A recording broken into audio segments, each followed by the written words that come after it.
because you were just outside. Tell us what you saw and why. So we had a party here all day. You can see behind us the Brickles Farming Greenhouse here. We had a party. And we all decided, hey, when we hear Trump up there, we're going to walk up through the field, stand by the trees out there under the shade, and listen to the rally, right? We couldn't see him, but we could hear him. So we walked up, and probably 5 to 7 minutes of Trump speaking. I'm estimating here, I have no idea, but we noticed the guy crawling, bear crawling out the roof of the building beside us, 50 feet away from us. So we're standing there, we're pointing at the guy crawling up the roof. And he had a gun, right? He had a rifle. A rifle. We could clearly see him with a rifle, absolutely. We're pointing at him.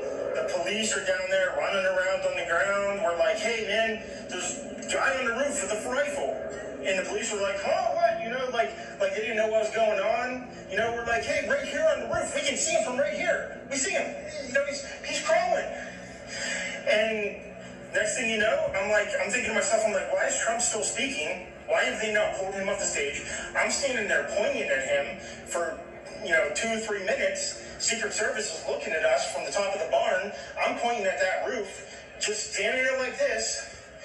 And next thing you know, 5 shots rang out. So you're certain that the shots came from that guy on the roof? 100%. 100%. And he was up there for a couple of minutes. He was up there. You were up there for a couple of minutes. Absolutely. At least 3 to 4 minutes. And you were telling the police and the Secret Service? We were telling the police. We were pointing at them for the Secret Service, who were looking at us from the top of the barn. They were looking at us the whole time when we were standing by that tree. Could they see binoculars? Could they see him? Probably not, because the roof, the way the slope went, he was behind where they could see.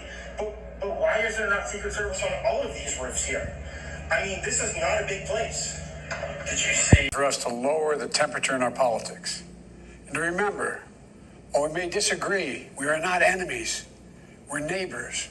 We're friends, co-workers, citizens, and most importantly, we're fellow Americans. We must stand together. Yesterday's shooting at Donald Trump's rally in Pennsylvania calls on all of us to take a step back. Take stock of where we are, how we go forward from here. Thankfully, former Trump is not seriously injured. I spoke with him last night. I'm grateful. He's doing well, and Jill and I keep him and his family in our prayers. We also extend our deepest condolences to the family of the victims who was killed. Corey was a husband, a father, a volunteer firefighter, a hero, sheltering his family from those bullets. We should all hold his family and all those injured in our prayers. Earlier today, I spoke about an ongoing investigation. We do not know the motive of the shooter yet. We don't know his opinions or affiliations. We don't know whether he had help or support, or if he communicated with anyone else. Law enforcement professionals, as I speak, are investigating those questions. Tonight, I want to speak to what we do know. A former president was shot, an American citizen killed, while simply exercising his freedom to support the candidate of his choosing. We must not go down this road in America. We've traveled it before throughout our history. Violence has never been the answer. Whether it's with members of Congress of both parties being targeted and shot, or a violent mob attacking the Capitol on January 6th, or a brutal attack on the spouse of former Speaker of the House, Nancy Pelosi, or information and intimidation on election officials, or the kidnapping plot against the sitting governor, or an attempted assassination on Donald Trump. There is no place in America for this kind of violence, for any violence ever. Period. No exceptions.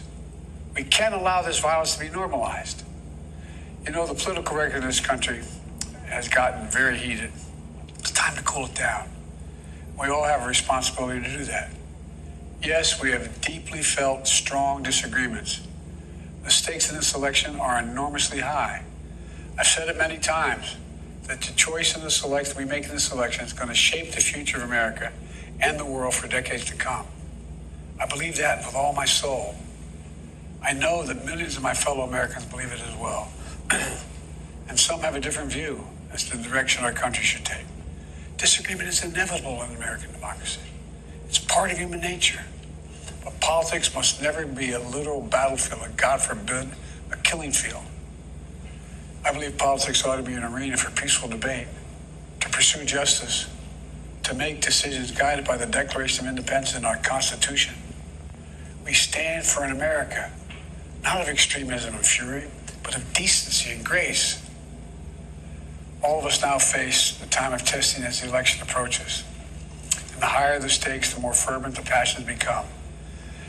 This places an added burden on each of us to ensure that no matter how strong our convictions, we must never descend into violence. The Republican convention will start tomorrow. I've no doubt they'll criticize my record and offer their own vision for this country. I'll be traveling this week making the case for our record and the vision, my vision of the country, our vision. I'll continue to speak out strongly for our democracy, stand up for our Constitution and the rule of law, to call for action at the ballot box, no violence on our streets. That's how democracy should work. We debate and disagree. We compare and contrast the character of the candidates. Take a look at what happened.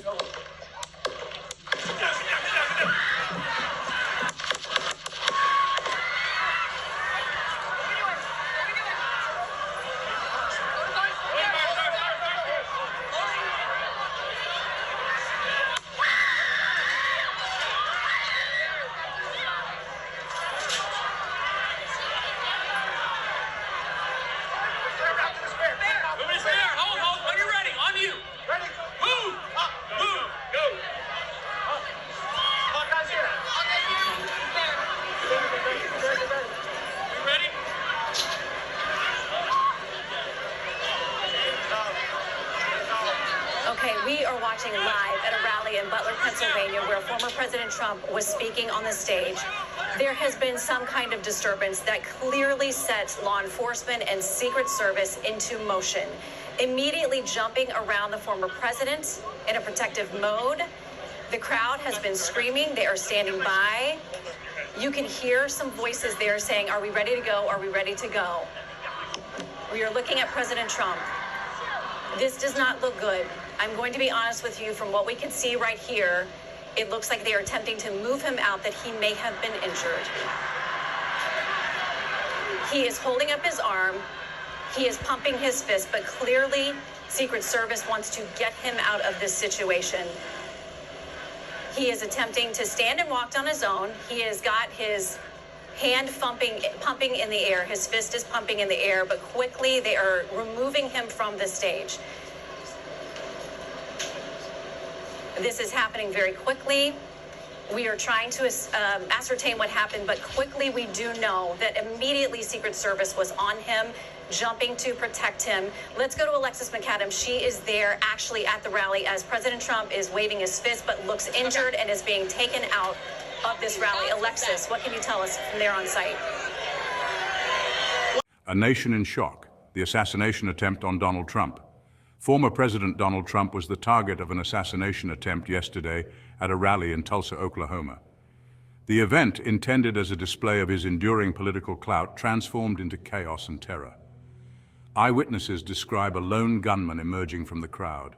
The assailant, quickly apprehended by Secret Service agents, fired a single shot before being subdued. The bullet grazed Trump's arm before lodging itself in the podium behind him. One moment Trump is basking in the adulation of his supporters. The next, panic erupts as the gunshot reverberates through the arena. This act of violence strikes at the heart of American democracy, reminding us of the fragility of peace and the threat of extremism. The rally in Tulsa, a return to the campaign trail. The Tulsa rally was intended as a triumphant return for Donald Trump. After months out of the public eye, he was back on familiar ground, feeding off the energy of his supporters. The rally, held at the BOK Center, was billed as a Make America Great Again celebration. The arena was packed with thousands of supporters, many of whom had traveled from across the country. They wore MAGA hats, waved Trump flags, and chanted his name with fervor. Trump delivered a grievance-filled speech, touching on familiar themes of immigration, trade, and the so-called stolen election. The rally was classic Trump, a potent display of his enduring appeal and a reminder of the deep divisions in the nation. Chaos and fear. The immediate aftermath of the shooting, the gunshot sliced through the roar of the crowd, instantly transforming the atmosphere from jubilant to terrifying. People screamed, ducked for cover, and scrambled for the exits. Secret Service agents formed a protective ring around Trump and hustled him off stage. The alleged shooter was quickly apprehended. The rally devolved into pandemonium. Outside the arena, emergency vehicles arrived with sirens blaring, adding to the sense of panic. News of the shooting spread like wildfire, dominating news cycles and social media feeds around the world. A nation divided, political fallout, and conspiracy theories. The attempted assassination of Donald Trump has sent shockwaves through the American political landscape. The incident threatens to further deepen the partisan divide. Democrats condemned the violence and called for unity, while Republicans blamed the left for fostering a climate of hatred. Social media became a breeding ground for misinformation and conspiracy theories. Some on the right claimed the shooting was a false flag operation, while others on the left accused right-wing extremists of inciting violence. The shooting has reignited the debate over gun control in America.